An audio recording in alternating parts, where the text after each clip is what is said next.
PT Kereta Api Indonesia Divre 3 Palembang mencatat 81.134 tiket angkutan Lebaran 1447 Hijriah telah terjual hingga 28 Februari 2026 untuk keberangkatan 11 Maret hingga 1 April.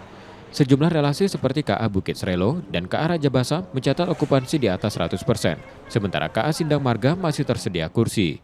Puncak arus mudik diperkirakan terjadi pada 18-19 Maret. Untuk periode masa angkutan Lebaran Idul Fitri tahun ini, dimulai dari tanggal 11 Maret sampai dengan 1 April, PT KAI Divre 3 Palembang menyiapkan 65.500 tempat duduk dengan rata-rata per hari sekitar 2.982 tempat duduk. KAI Divre 3 Palembang juga menjadi bagian pada program mudik gratis pemerintah Provinsi Sumatera Selatan. Tim Liputan, Kompas TV, Palembang, Sumatera Selatan.